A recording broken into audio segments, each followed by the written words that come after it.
কিছুক্ষণ আগে একজন সাংবাদিক ছোট ভাইয়ের মতো মোবাইল করেছিল। কথা বলতে বলতে অনেক প্রসঙ্গ সে উত্থাপন করলো।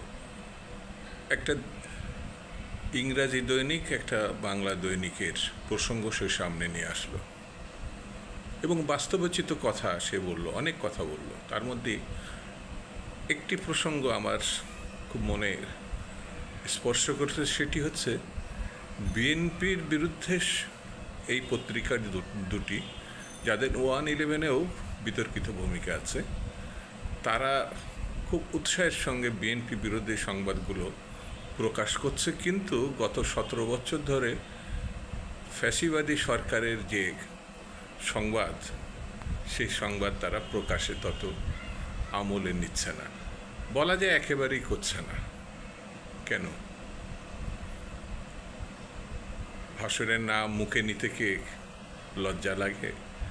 আসলে এই সংবাদপত্র দুটি আগাগোড়া ফ্যাসিবাদের সমর্থক ছিল। এরা এই 111-এর আনার মধ্য দিয়ে বিএনপিকে ধ্বংস করতে চেয়েছে। এরা গণতন্ত্রের বিপক্ষে দাঁড়ায় গণতন্ত্রের মুখোশ পরে, স্বাধীনতার বিপক্ষে দাঁড়ায় ভণ্ডামির মুখোশ পরে। খুব সাবধান থাকতে হবে এই শক্তি দুটির বিরুদ্ধে, দুটি সংবাদপত্রের বিরুদ্ধে। কেন আমি এই কথা বলছি? দিন যত যাচ্ছে পরিস্থিতিকে সঠিকভাবে আমরা যদি মূল্যায়ন না করতে পারি, তাহলে গণতান্ত্রিক পন্থা, যারা ছাত্র জনতা একটা স্বপ্নের জন্ম দিয়েছে, সেই স্বপ্ন হোঁচট খেতে পারে। হ্যাঁ, হোঁচট খেতে পারে। অতীতে এই ধরনের দৃষ্টান্ত আছে। গণতন্ত্র প্রতিষ্ঠার এই সুযোগ ষড়যন্ত্রকারীরা ধ্বংস করুক, রুখে দিক, এটা হতে পারে না। এটা হতে পারে না। কোনো দলকে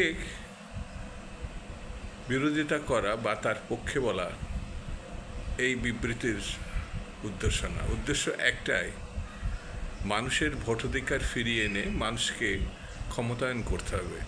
তারা যেন তাদের পছন্দের প্রার্থীকে ভোট দিয়ে নির্বাচিত করতে পারে। এটি মুখ্য। এটি ঠেকানোর জন্য অথবা এটি বন্ধ করার জন্যে অন্যান্য প্রসঙ্গ সামনে আনার অর্থ হচ্ছে, গত 15 বছরের 3টি নির্বাচনে মানুষ ভোট দিতে পারে নাই, আর এখন যদি ভোট দিতে না পারে, তাহলে ওই 3টি নির্বাচনের সঙ্গে এখনকার সময়কে আলাদা কিভাবে মানুষ করবে? এই প্রশ্ন তো সামনে আসবে, কি আসবে না? সেই জন্যে হুঁশিয়ার, সাবধান, খুব সতর্কতার সঙ্গে আমাদের এগোতে হবে। কারণ আমাদের নেতা বলেছেন, গণতন্ত্রের সংগ্রাম এখনো বন্ধ হয়নি। আপনার কি মনে হয়? ভালো থাকবেন।